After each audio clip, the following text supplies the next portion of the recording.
At 2:17 in the morning, Emily Carter stood barefoot on the cold marble floor of a penthouse bathroom, holding a bloody hotel towel in one hand and the secret that could get her killed in the other. Outside the floor-to-ceiling windows, Seattle was drowning beneath winter rain. The city lights blurred into gold and silver streaks against the glass. Beautiful from a distance, lonely up close. Inside the penthouse, no one was breathing normally. 3 security chiefs stood near the private bar. 2 forensic accountants hovered behind them with tablets clutched uselessly to their chests. A former FBI consultant stared at Emily like she had just insulted the laws of physics.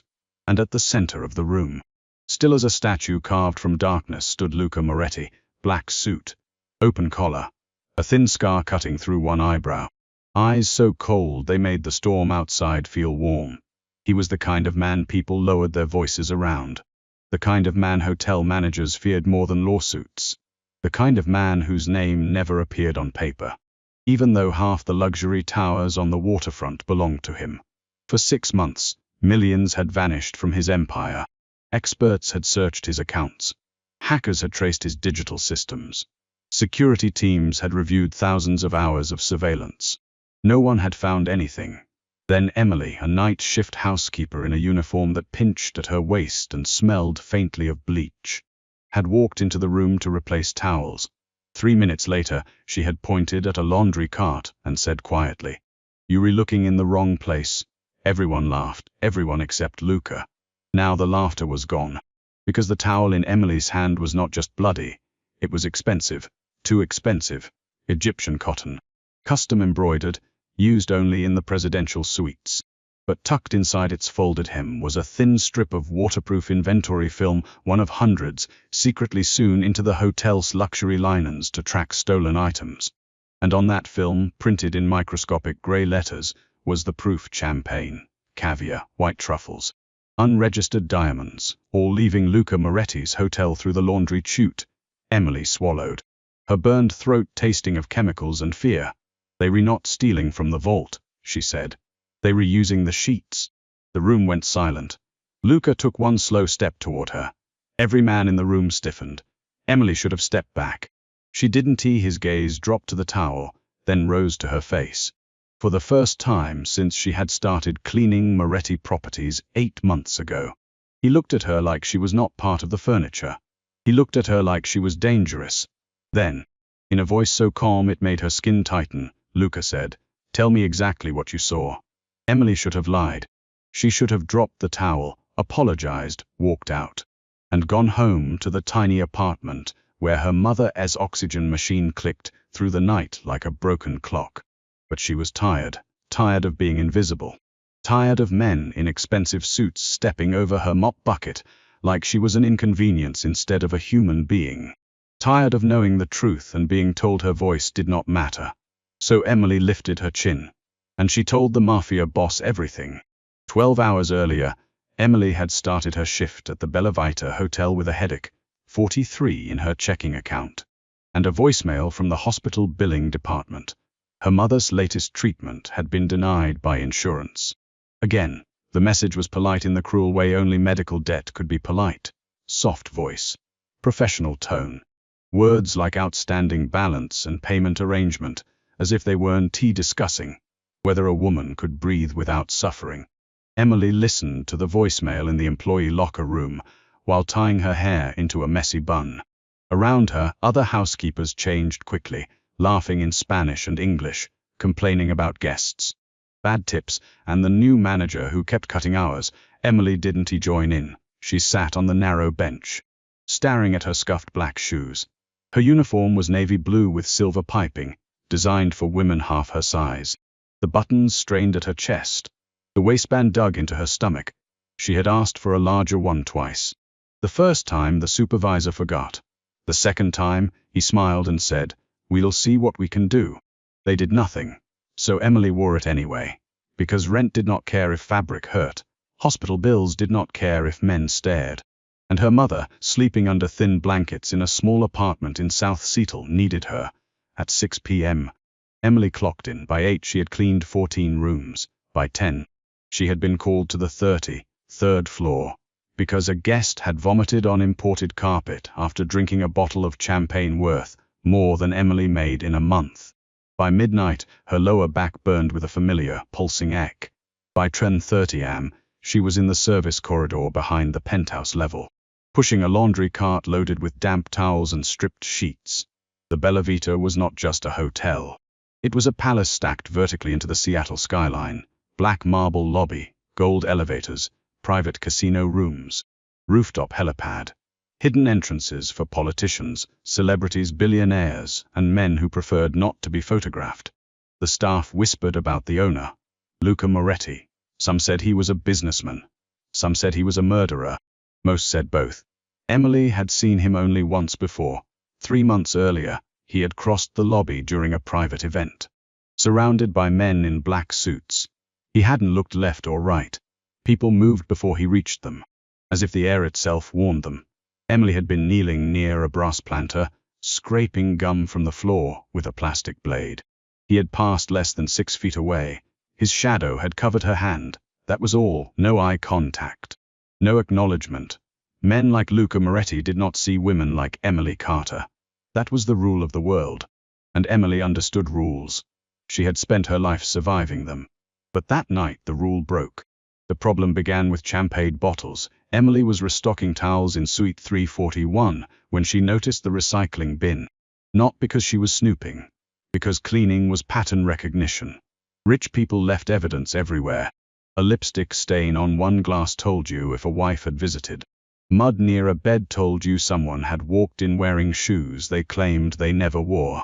A towel folded too neatly meant a guest was hiding something under it. And the recycling bins always told the truth. Suite 341 had hosted a private tasting earlier that evening. According to the guest services sheet clipped to Emily's cart, 6 bottles of Laurent Perrier Grand Ciancle had been delivered. Only 3 empties were in the bin. That was odd, not shocking. Guests stole things. Robes, mini bar bottles, silver spoons. Once someone had stolen a mounted bathroom mirror. But the champagne was not what caught Emily's attention. It was the dust. The service corridor outside the penthouse suite had polished stone floors cleaned every night. Any wheel mark stood out if you knew where to look. Emily knew where to look. She saw 2 sets of tracks. One from the standard housekeeping cart. One wider, heavier, deeper at the left wheel. A catering cart. Except catering had left hours ago. She followed the faint track with her eyes down the corridor, past the staff elevator, toward the private laundry chute reserved only for penthouse linens. Then she saw the sheet, half tucked behind a service door. White Egyptian cotton, freshly stained with red wine. The stain had spread strangely, not like spilled wine soaking outward, but like something wet had been pressed inside the fold. Emily picked it up. The sheet was heavier than it should have been. Her first thought was water. Her second thought was trouble. Then she unfolded the hem. Something hard rolled against her palm. A diamond small, loose, cold as ice. For several seconds Emily forgot how to breathe. She stared at it beneath the ugly fluorescent corridor light, her pulse thudding in her ears. Then a hand closed around her wrist. Hard. What do you think you're redoing? Emily looked up. Victor Hale stood over her, the hotel CFO. Polished silver hair, expensive navy suit, smile like a knife hidden under silk. He smelled of bergamot cologne and expensive cigarettes. Emily had seen him many times. He was the kind of executive who never learned staff names but complained when staff did not greet him fast enough. His fingers tightened around her wrist. Emily instinctively tried to pull away. Victor's smile vanished. That doesn't belong to you, he said softly. Emily's gaze flicked to the sheet, then to the diamond. And in that small movement, she understood something much worse than theft. Victor was not surprised. He was angry she had found it. A door opened down the corridor. Voices spilled out. Men's voices. One of them said, "Mr. Moretti is asking why the audit team found nothing." Victor released Emily so quickly she stumbled. He bent, picked up the diamond, and slipped it into his pocket with practiced ease. Then he leaned close enough that his voice brushed her ear. "You saw nothing." Emily's heart hammered. Victor smiled again, all polish restored. "If you enjoy having a job." He turned and walked toward the penthouse doors. Emily stood frozen in the service corridor, holding the stained sheet against her chest. Every survival instinct screamed one word: leave. But then she thought of the hospital voicemail. Her mother's breath rattling in the night. The rent notice taped to their apartment door. The way Victor had touched her like she was disposable. Something hot and reckless moved through Emily's chest. She looked down at the sheet, at the strange stitch line in the hem, at the weight of the fabric, at the wheel marks leading toward the chute. Then she did something she had never done in 8 months of working at Bella Vita. She walked into a room where she had not been invited. The penthouse meeting was already tense when Emily entered. Luca Moretti stood near the glass wall with his back to the storm. The city glittered below him, but he made the view irrelevant. 3 men argued near the table. Victor Hale stood to the side, calm and immaculate, holding a tablet. A security consultant was explaining, for the 3rd time, that the missing inventory had to be a digital reporting error. The numbers balance, he said. The access logs are clean. Nobody entered the vault. Nobody bypassed the loading dock cameras. The system has no breach. Luca did not move. $2 million doesn't vanish because numbers balance. His voice was low, no anger, no volume. That made it worse. The room seemed to shrink around him. Victor cleared his throat. Luca, we've looked everywhere. The issue is likely supplier-side fraud. I recommend we delay any internal escalation until you recommend many things. Luca said. Victor went quiet. Emily stood near the door, gripping the sheet so hard her fingers ached. No one noticed her at first. Then one of the security men turned. Housekeeping, shouldn't he be here? Several heads swung toward her. Victor's face changed for half a second. Not fear. Warning. Emily almost backed out. Then Luca looked at her. The full weight of his attention hit like cold water. What are you holding? He asked. Emily opened her mouth. Nothing came out. Victor stepped forward. She's confused. Staff sometimes wander into restricted she can answer. Luca said. Victor stopped. Emily felt every eye in the room burning into her. She lifted the sheet. You rechecking the wrong door. One of the consultants laughed under his breath. Emily heard it. Luca heard it too. His gaze sharpened. Explain. Emily swallowed. Your champagne isn't leaving through the guest elevators. Your caviar isn't leaving through the loading dock. Your diamonds aren't leaving through the vault. The room went silent. Victor's jaw flexed. Emily's voice trembled, but she kept going. They leaving through laundry. A security chief scoffed. That's impossible. Penthouse laundry is weighed before pickup. Yes, Emily said. By total cart weight. Not by fabric density. The man blinked. Emily moved toward the table and placed the sheet down. Her hands were shaking now, but the fear had become sharp, useful. These sheets are custom. Heavy cotton. Double-stitched hems. Someone opened the seams, added inventory film, and started using them as soft containers. Liquor labels, loose stones, vacuum-sealed packets. Anything thin enough to hide in folded linen. Victor gave a small laugh. This is absurd. Emily looked at him. For the first time, she let herself feel anger. No, she said. Absurd is ordering 6 bottles of champagne and throwing away only 3. Victor's smile faded. Emily pointed toward the corridor. The cart tracks outside suite 341 are wrong. Standard housekeeping carts leave 4 narrow marks. Catering carts leave 2 deep rear marks because the weight sits low. There are heavy cart tracks leading from the suite to the laundry chute. After catering had already signed out. The room had gone very still. Emily continued faster now, because if she stopped, fear would swallow her whole. And the left wheel drags. Same mark I saw last week near the staff elevator after a line-in pickup that was logged 3 hours late. I thought it was a broken laundry cart. It wasn't. It was the same cart being used off schedule. Luca's eyes had not left her face. Show me, he said. Victor moved. Luca, this is a waste of. Luca raised one hand. Victor stopped like a dog hitting the end of a leash. Show me, Luca repeated. Emily took the towel from the bathroom counter, the one she had found near the sink. Red smudges marked one edge. She turned the hem inside out. A strip of waterproof film peeled loose beneath her fingernail. Tiny gray text glimmered under the light. Luca stepped closer. So did everyone else. Emily read the line aloud. Suite 341, private reserve champagne, 3 missing bottles, 1 diamond packet. Delivery wrote B. Victor's face drained of color. No one spoke. Then Luca looked at his CFO, and the room became dangerous. Victor's hand moved toward his jacket. Luca moved faster. In one fluid motion, he crossed the room, seized Victor by the throat, and slammed him against the glass wall. The storm flashed behind them. Lightning turned the penthouse white. Emily gasped. Victor choked, fingers clawing at Luca's wrist. Luca leaned in, his voice almost gentle. Did you really think I would find the rot? Victor's eyes flicked toward Emily. Pure hatred. That one look told her everything. She was no longer invisible. She was a witness. And witnesses in Luca Moretti's world did not live long without protection. By 3:05 am, Victor Hale had vanished into an elevator guarded by two silent men. By 3:20, hotel security had locked down the penthouse floors. By 3:40, 3 laundry carts were opened in the service corridor. Inside the hems of sheets and towels, they found more than stolen champagne labels, diamonds, bearer bonds, US drives, encrypted access cards. A child's photograph sealed in plastic. Emily saw it before Luca did. A little girl, dark hair, serious eyes, standing in front of a carousel. On the back, written in black ink, were 3 words: "We found her." Luca snatched the photograph from the table so fast the air seemed to crack. For the first time all night, his control slipped. Not much, just enough. His fingers tightened around the photo. His face went pale beneath the hard angles. Emily saw it. The ruthless man, the feared man, the monster everyone whispered about, afraid. Not for himself. For someone else. Their eyes met. In that one silent second, Emily understood she had uncovered something much bigger than stolen luxury goods. Luca turned to his men. Clear the room.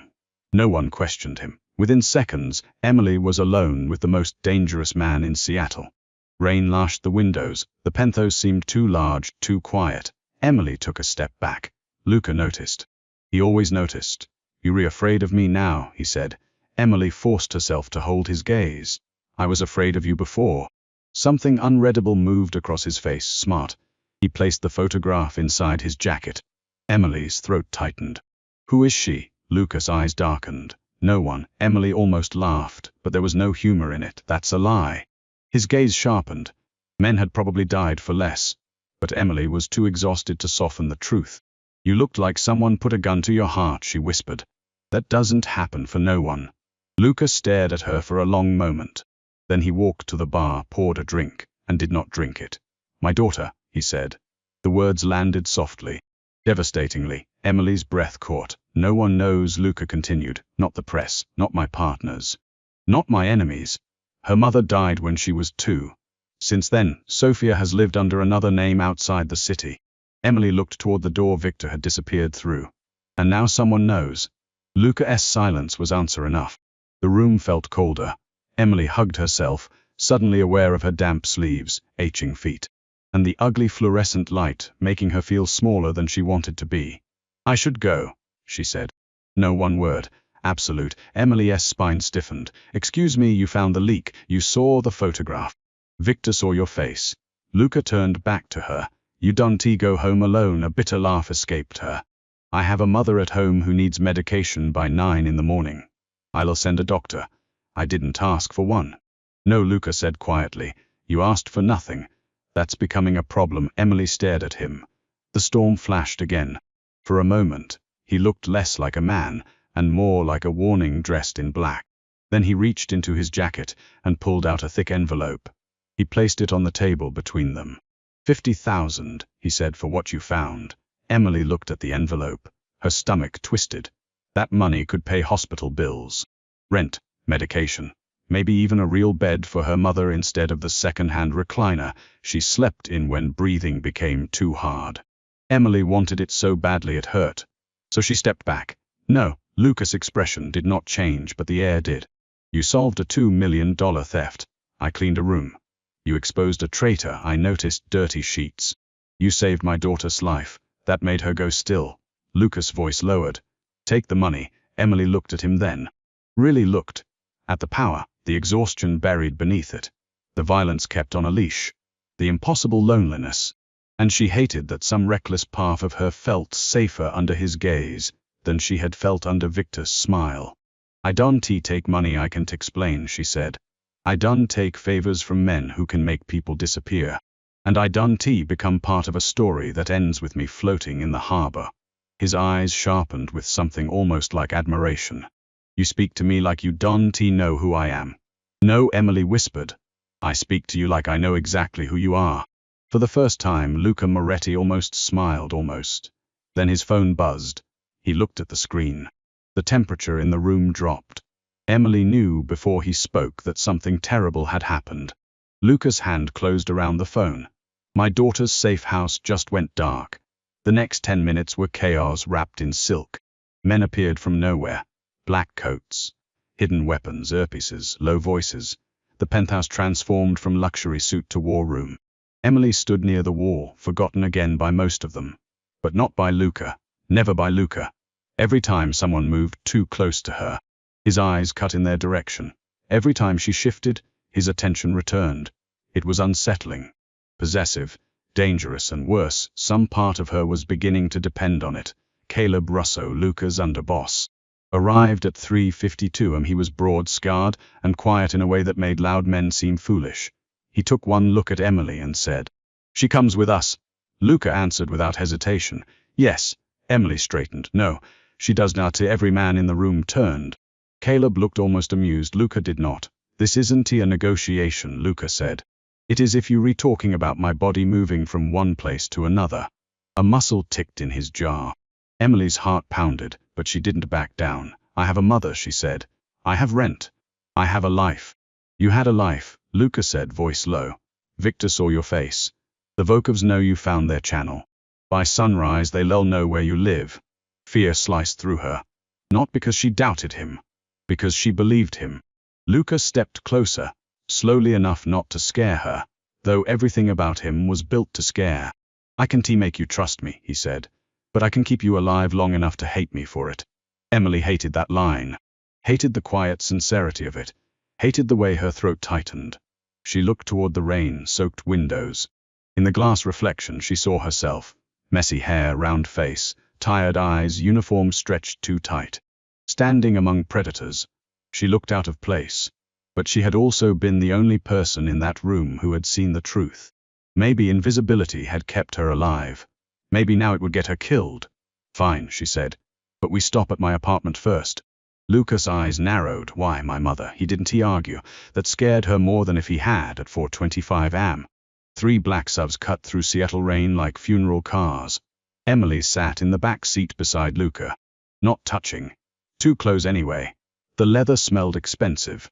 The windows were tinted so dark the city looked like a memory. Caleb drove, another sub followed behind. A third led the way. Emily kept her hands folded tightly in her lap. She could feel Luca beside her without looking. The heat of him, the control. The silence. "You re-bleeding," he said. Emily blinked. "What?" He reached toward her hand. She jerked away instinctively. His hand stopped midair. For a second, neither of them moved. Then Luca slowly lowered his hand. "Your wrist," he said. Emily looked down.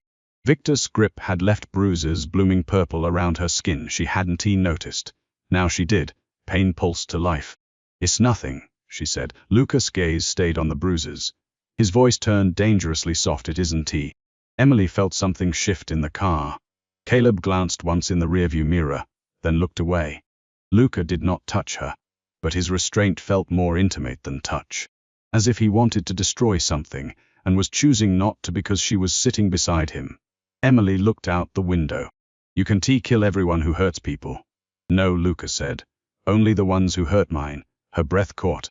"I'm not yours." The silence after that was thick. Then Luca said, "Not yet." Emily turned to him. His face was calm. Too calm. But his eyes were not. There was no flirtation there, no softness, no easy charm, only certainty. And it frightened her because a man like Luca Moretti did not say things because they sounded romantic. He said them because he intended to make them true. Emily's apartment building looked even worse with Mafia subs parked outside. Peeling paint, broken entry light, rain leaking through the lobby ceiling into a plastic bucket. Luca stepped out first. Emily tried not to notice the way he scanned every window, every parked car, every shadow beneath the stairwell. 2 men followed them up. Emily hated it. She hated the way the neighbors cracked their doors. Hated the shame rising hot in her throat. Hated that Luca saw the water stains, the rusted railing, the hallway that smelled of cigarettes and old carpet. At her door, she turned. "Stay outside." Luca looked at her. "My mother does need to wake up surrounded by armed men." For a moment, she thought he would refuse. Then he nodded once. Emily slipped inside. The apartment was small and dim. Her mother, Ruth Carter, slept in the recliner beside the window, oxygen tube under her nose, gray hair loose around her thin face. Emily's chest tightened. She crossed the room and checked the machine.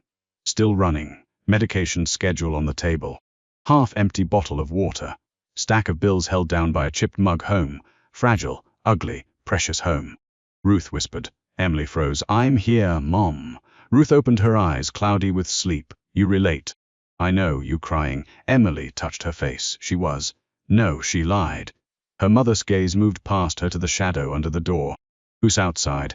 Emily swallowed. "A man from work." Ruth's eyes sharpened in the way only mother's eyes could. "Good man or bad man?" Emily almost laughed, almost broke. "I don't know yet." A knock sounded. Emily stiffened. Luca's voice came through the door. Emily, her name. But the urgency in it turned her blood cold. She opened the door. Luca stood there with his gun drawn, not raised, but ready. "The building has a rear entrance?" he asked. Emily's mouth went dry. Yes, his eyes flicked to her mother. "Take what she needs. Now." Then the hallway window exploded. Gunfire ripped through the corridor. Emily screamed. Luca moved like violence had been waiting under his skin. He shoved Emily behind him, one arm locking across her waist, pulling her against his body as bullets tore through the doorframe. Wood splintered, glass shattered. Ruth cried out. Luca fired once. Twice. The sound was deafening. Emily clung to his coat, frozen between terror and the impossible sensation of his body shielding hers completely. Luca shouted. The apartment filled with men, movement, commands, boots, smoke. Luca dragged Emily low, covering her head with his hand as another shot cracked from the stairwell. A bullet struck the wall inches from where she had been standing. Luca's face changed. The cold control vanished. Something savage took its place. He looked down at Emily, his hand still cradling the back of her head. "Stay behind me." This time, Emily didn't argue. They left the apartment through the fire escape. Rain soaked Emily within seconds. One of Luca's men carried Ruth carefully wrapped in a blanket, oxygen tank secured under his arm. Emily followed, shaking so hard she almost slipped. Luca caught her before she fell. His hand closed around her waist, firm, hot through the wet fabric. For one breath, they were pressed together on the metal landing, while rain poured around them and sirens screamed somewhere far away. His eyes searched her face. "Are you hit?" Emily shook her head. His gaze dropped, checking anyway. Possessive, furious, terrified in a way he would never admit. Then he looked at the street below, where two black SUVs waited with doors open. "Move," they ran. Halfway across the alley, another shooter appeared near the dumpster. Emily saw the gun before anyone else did. Luca, he turned as the shot fired. The bullet grazed his side. He staggered but did not fall. Caleb dropped the shooter before Emily could scream. Luca looked down at the blood spreading beneath his coat, then back at Emily, as if the wound annoyed him only because it had interrupted their escape. "You're insane," she gasped. His mouth curved slightly despite the blood. "You keep saying things no one else says to me. Maybe everyone else is scared of you. You are too." "Yes," Emily whispered. But apparently not enough. That almost smile vanished. Something deeper replaced it, for one dangerous second. With rain running down his face and blood darkening his shirt, Luca looked at her like she had reached inside him and touched something buried. Then Caleb yelled, "Boss!" The moment shattered. Luca pushed Emily into the SUV and climbed in after her. As the cars tore into the rain, Emily looked back at the apartment building disappearing behind them. Her life had not slowly changed. It had been shot apart. And sitting beside her, bleeding silently into his black shirt, was the man who had both ruined her world and saved everyone in it. The safe house sat on a cliff above Puget Sound. Not a house, a fortress pretending to be one. Glass walls, concrete spine, steel gates hidden among pine trees. Below, black water crashed against rocks. By dawn, Ruth Carter was asleep in a private medical room with a real doctor adjusting her oxygen flow. Emily stood outside the door in borrowed sweatpants and an oversized sweater, still damp from rain. She should have been grateful. She was. She should have been furious. She was that too. Luca was in the kitchen, refusing stitches from a doctor who looked terrified to insist. Emily walked in and saw blood. Too much of it. His shirt was off. She stopped, not because of the wound, because of the scars, old ones across his ribs. A knife mark near his shoulder, a bullet scar low on his abdomen, a body mapped by violence. Luca saw her looking. His expression closed. You should be with your mother. You should be sitting down. I've had worse. That's not the impressive sentence men think it is. The doctor looked like he wanted to disappear. Caleb, leaning near the door, actually cuffed into his fist. Luca's eyes stayed on Emily. Leave us, he said. The doctor fled. Caleb hesitated. Luca did not look away from Emily. Everyone. The room emptied. Emily's pulse tripped. Being alone with Luca felt different now. In the penthouse, he had been power. In the SUV, he had been danger. Here, shirtless and bleeding beneath soft grey morning light, he looked painfully human. Still dangerous, but human. Emily grabbed the medical kit. I'm not a nurse. I didn't ask you to be. No. You just dismissed the actual doctor. He was nervous. You were bleeding because you argued with a doctor. His mouth twitched.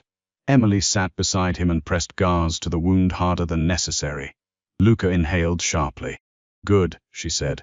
You can feel pain. I was starting to wonder. His gaze locked on her face. You're angry. I was shot at in my own apartment. Yes, my mother had to be carried down a fire escape. Yes, I found your stolen champagne. And somehow my life turned into a war movie. His voice softened. I am sorry. Emily's hands stilled. She looked up. Men like Luca Moretti probably apologized less often than they bled. He held her gaze. And the apology did not feel polished. It felt dragged out of him. Against her will, her anger cracked. Just a little. Who attacked us? She asked. The Volkov Syndicate. Because of me. Because of what you found. That's a careful answer. It's the answer I can give you without lying. Emily pressed the bandage into place. Then tell me the truth. Luca looked away toward the window. Outside, morning fog crawled over the water. Victor sold them access to my hotel systems. But the theft wasn't only about money. They were using the laundry route to move messages. Diamonds, documents. The photograph of Sophia means they were closer than they should be. Emily's throat tightened. Where is she being moved? Is she safe? Lucas' jaw tightened. For now, Emily studied him, the feared Mafia boss. The man who could order death with one glance. Sitting in a quiet kitchen with blood on his ribs and fear for a little girl hidden behind his eyes. You love her, Emily said softly. He looked at her then. The silence felt intimate, dangerous. Yes. One word. No defense. No explanation. Emily looked down and taped the gauze carefully. My mother used to say love makes people brave. She whispered. I think it makes people terrified. Luca's voice lowered. It makes men like me weak. Emily met his gaze. No, it makes men like you dangerous for a reason. Something changed between them. Not romance. Not yet. Something more frightening. Recognition. Luca's hand lifted slightly, as if he was going to touch her face. Emily saw the movement. He stopped before contact. His fingers curled into a fist and lowered. That restraint sent a deeper shiver through her than touch would have. Get some rest, he said. Emily stood. At the doorway. She paused. His eyes lifted. If your daughter comes here, don't let her see you covered in blood. His expression softened so briefly she almost missed it. She hates blood. Emily nodded. Most children do. Then she left before either of them could say something they couldn't take back. Sophia Moretti arrived at sunset. 7 years old, dark hair, serious eyes, pink backpack. She stepped out of an armored SUV holding a stuffed rabbit by one ear. Luca stood on the front steps, like a king waiting for his only weakness. The moment Sophia saw him, she ran. Papa! Emily watched from the upstairs window as Luca dropped to one knee in the rain and caught his daughter in his arms. For a man who controlled half the West Coast underworld, he held the child like she was made of glass. Emily's chest tightened. It should have made him less frightening. It didn't. It made him more complicated. And complicated men were more dangerous than simple monsters. That night, dinner was quiet. Ruth ate soup in her medical room. Sophia sat at the kitchen island drawing with colored pencils, while Luca spoke in low Italian to Caleb near the window. Emily tried to stay invisible, old habit, But Sophia noticed her. "You re Emily, the child," said. Emily looked up. "I am, Papa said you re smart." The room went still. Luca's eyes cut toward his daughter. Emily smiled despite herself.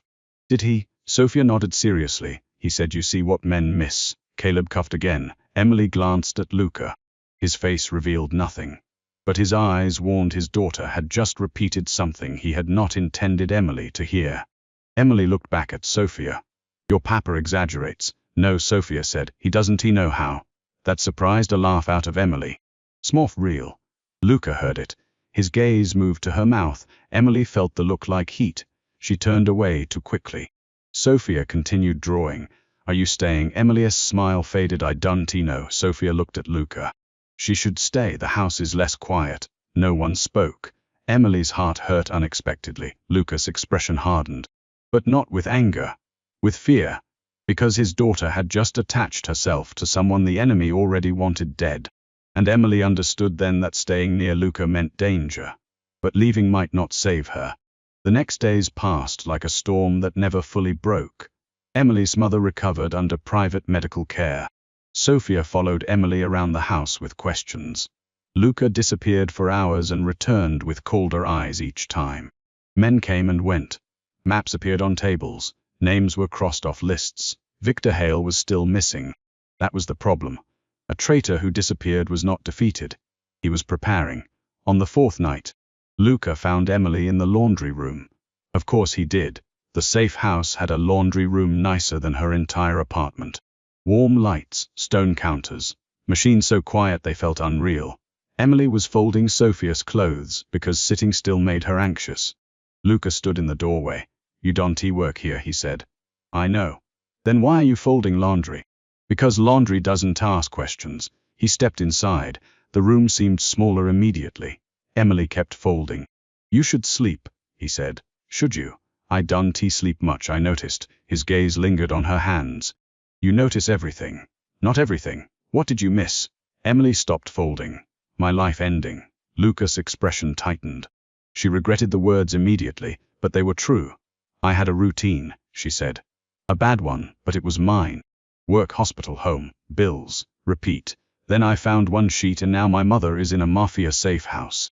A child is in danger, and I don't know whether the man standing in front of me is protecting me or trapping me." Luca took the words without flinching. "Both," he said. Emily's breath caught. He stepped closer. "I am protecting you because Victor wants you dead.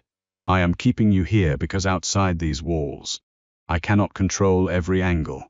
And I am trapping you because every time I imagine you walking away, I see blood." Emily's pulse moved into her throat.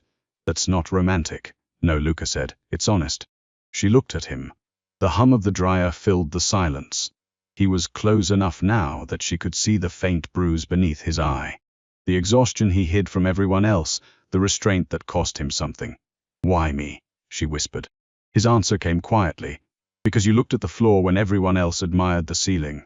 Emily's chest tightened. "That isn't enough." "No." His eyes darkened. "It isn't." His hand lifted. This time he touched her, only 2 fingers beneath her chin. Gentle, careful, impossible from a man like him. Emily should have pulled away. She didn't. His thumb brushed once along the edge of her jaw. The touch was so restrained it felt devastating. "I don't know what to do with you," he said. Her voice barely worked. "Good." A shadow of a smile touched his mouth. Then Caleb's voice came from the hall. "Boss." The moment shattered. Luca stepped back immediately. Emily felt the loss of his touch like cold air. Caleb appeared at the doorway. "We found Victor." Luca's face became stone. "Where?" Caleb looked at Emily, then back at Luca. "At the hospital. Asking about Ruth Carter's records." Emily went cold. Luca did not let Emily come with him. That was the first mistake. He left her at the safe house with Sophia, Ruth and 6 guards. By midnight Emily was pacing. By 20:20, Sophia was asleep on the couch with her stuffed rabbit. By 20:31 the lights went out. Every light. The house fell into blackness. Emily froze. A second later, the backup generator kicked on. Dim red emergency lights filled the hallway. Then the guards started shouting. Gunfire cracked outside. Emily ran to Sophia. The little girl woke with a gasp. "Emily, come here." Emily grabbed her, heart slamming against her ribs. Ruth called from the medical room. Emily couldn't be in two places. Panic rose. Then she saw it, the laundry chute, a narrow service shaft built into the wall, leading down to the locked basement utility corridor. Most people would not notice it. Emily had noticed it on the first day, because she noticed laundry. She lifted Sophie into her arms and ran to Ruth's room. "Mom, we have to move." Ruth was pale but conscious. "I can walk." "No, you can." I can for her." Together with Sophia clutching Emily's sweater, they moved toward the service hallway. A guard fell near the front entrance. More gunfire. Men shouting in Russian. Emily's blood turned to ice. The Volkovs had found the safe house. She opened the laundry chute door. Sophia stared. "We going in there?" "Yes, it's for sheets tonight." "So are we." She lowered Sophia first, guiding her onto the maintenance ladder inside the shaft. Then Ruth, slow and painful, every second a nightmare. A crash sounded behind them. Emily turned. Victor Hale stood at the end of the corridor. Wet coat. Gun in hand, smile polished as ever. "Clever girl," he said. Emily shoved the chute door, almost closed behind her mother and Sophia. Victor walked closer. "You should have taken the money and stayed invisible." Emily's back pressed to the wall. "I'm starting to hear that a lot." His smile thinned. "You have no idea what you interrupted. Luca Moretti is not a businessman. He is a disease. The Volkovs are the cure. You're re-stealing from a Mafia boss and calling yourself medicine." Victor's eyes hardened. "I'm surviving." "No," Emily said. "You re-hiding in dirty laundry." His face twisted. He raised the gun. Then the window behind him exploded inward. Luca Moretti came through the storm like death itself. Glass. Rain blood. Black coat whipping around him. He hit Victor before Emily could scream. The two men crashed into the wall. The gun skittered across the floor. Luca's face was not cold now. It was terrifying. Victor fought like a desperate man. Luca fought like a man who had already decided how the night ended. Emily grabbed the gun. Her hands shook violently as she aimed it without knowing if she could ever pull the trigger. Victor saw her. "You want to shoot?" Emily's voice trembled. "Don't test tired women." Luca slammed Victor to the floor and pressed a knee into his chest. "Where is Volkov?" Luca asked. Victor spat blood. "You're too late." Luca leaned closer. "My daughter was 10 feet from you." The room went still. Even Victor seemed to understand the depth of his mistake. Luca's voice dropped. "You don't get a quick death." Emily flinched. "Luca." He looked at her. For 1 second the monster paused. Because she said his name. Because she was shaking. Because behind her, hidden in the laundry shaft, Sophia was crying silently. Emily lowered the gun slightly, not in front of them, she whispered. Luca's eyes changed. The rage did not vanish, it obeyed. He stood slowly and nodded to Caleb, who appeared behind him with 2 men. "Take him." Victor laughed weakly as they dragged him up. "You think she'll love you after she sees what you are?" Luca said nothing. But Emily felt the words land. Victor was dragged into the dark, and in the red emergency light, Luca stood covered in rain and blood, staring at Emily like she had just saved him from becoming the worst version of himself. The war ended 3 nights later at the Bella Vita Hotel. It had to happen there, where it began, where Linen carried secrets, where Emily had stopped being invisible. Luca used Victor as bait. Volkov came for the hidden ledgers, believing Sophia's identity and Luca's hotel rotes would be traded for Victor's life. Instead, Luca turned the entire hotel into a trap. Emily was supposed to stay away. She didn't by then. She understood the hotel better than any of them. The service corridors, laundry routes, blind camera angles, maintenance lifts, hidden staff staircases. Men like Luca owned buildings. Women like Emily knew how buildings breathed. At 11:58 p.m. she stood inside the main laundry room wearing a black coat over her old housekeeping uniform. Luca found her there. Of course he did. His expression darkened the moment he saw her. "I told you to stay at the safe house. And I told you laundry doesn't ask questions. This isn't a joke." "I'm not laughing." He crossed the room in 3 strides. For the first time, his control cracked enough for anger to show. "If Volkov sees you, he already knows I matter." Luca went still. Emily's voice softened. "That's what scares you, isn't it? Not that I'll die because I am nobody. That I'll die because I became somebody to you." His jaw tightened.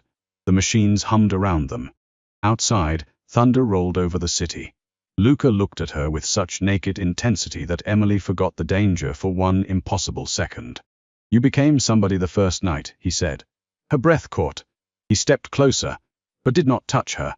I have spent my life making sure nothing could be used against me. No weakness. No exposed nerve, no soft place for a knife to enter. His voice lowered. Then you walked into my penthouse holding a sheet. Emily's eyes burned. Luca, if this ends badly, he said, I need you to know something. The door at the far end slammed open. Gunfire erupted.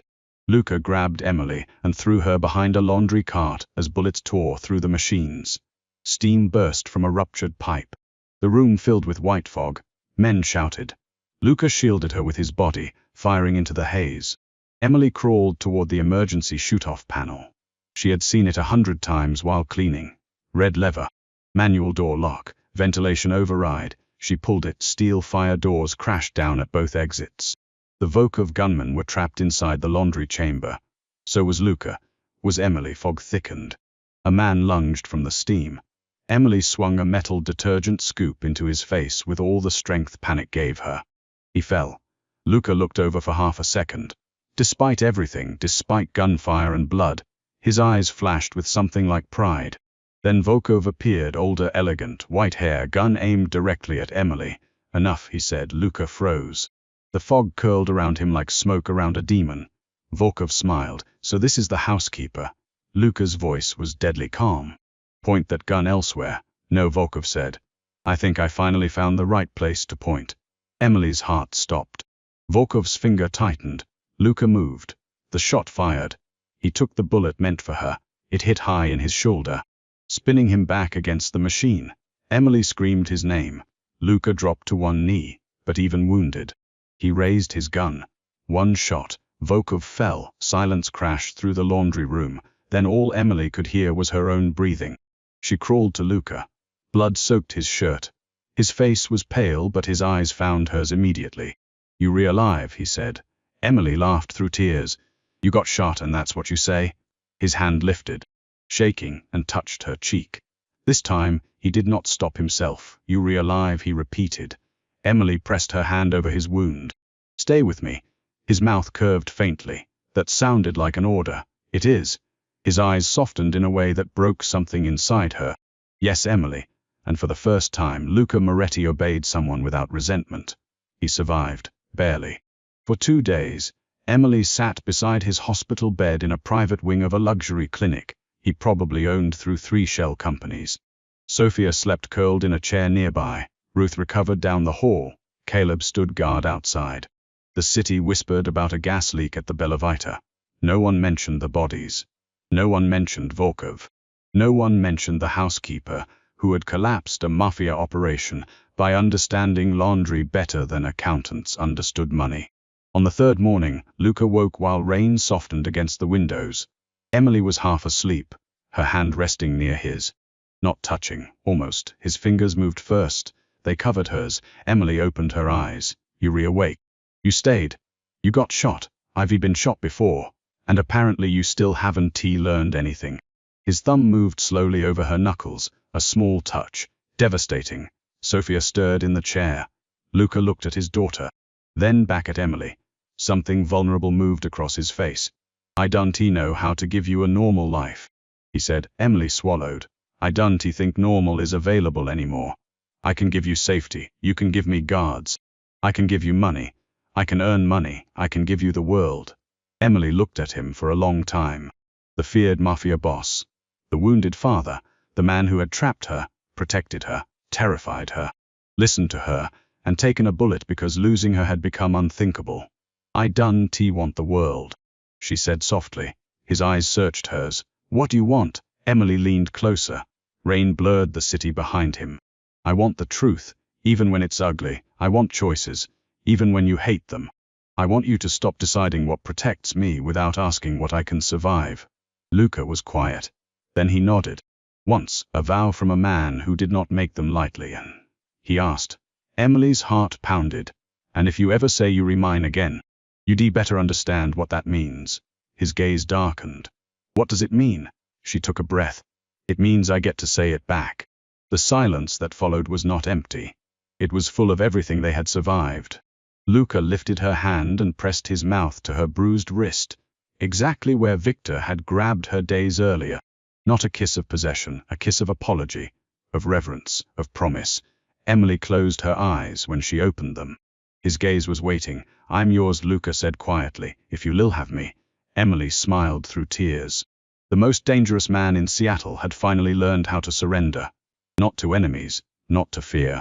To love. 6 months later, the Bella Vita Hotel reopened after renovations. The official story called it a luxury relaunch. The truth was stranger. Every laundry route had been redesigned. Every inventory system had been rebuilt. Every staff corridor had better lighting. And on the top floor, where executives once ignored the people who cleaned up after them, there was a new office with glass walls overlooking the city. Emily Carter's name was on the door. Not as a maid, not as charity, not as Luca Moretti's weakness, as director of physical operations and internal risk. The title made her laugh the first time she saw it. Luca had not laughed. He had simply said, "It's accurate." That evening, during the reopening gala, Emily stood near the ballroom windows in an emerald dress that fit her perfectly. No pinching waist, no apologizing body, no shrinking. Sophia danced with Ruth near the band, both of them laughing. Caleb stood near the door pretending not to smile. And Luca Moretti crossed the ballroom toward Emily, while every powerful person in Seattle quietly moved out of his way. Old habit, fear still followed him, but when he reached Emily his face changed. Only for her, always for her. "You're staring," she said. "Yes." "At what?" He took her hand. The storm outside had softened to rain, tracing silver lines down the windows. "At the woman who taught me where to look." Emily smiled. "At the floor." Luca's thumb brushed over her fingers. "At the truth." The orchestra shifted into a slower song. He held out his hand. "Dance with me." Emily looked around the ballroom. Politicians, criminals, millionaires, liars, all watching. Once, rooms like this had made her feel invisible. Now Luca Moretti stood in front of everyone, waiting for her answer like it mattered more than anything else in the world. Emily placed her hand in his. Yes. He drew her close, not too fast, not too soft. Careful with his power now, because he finally understood what trust cost. As they moved beneath the black crystal chandelier, Emily rested her hand over his heart. It beat steady under her palm, alive, real, hers if she wanted it. Outside, Seattle glittered through the rain. Inside, the Mafia boss held the woman nobody used to notice, as if the entire empire beneath his feet existed only to keep her warm. And Emily Carter, who had once been invisible, looked into the eyes of the most feared man on the West Coast, and saw something no expert, no enemy, no accountant, no killer had ever found. Not weakness, not surrender. Love, dangerous, devoted, unbreakable.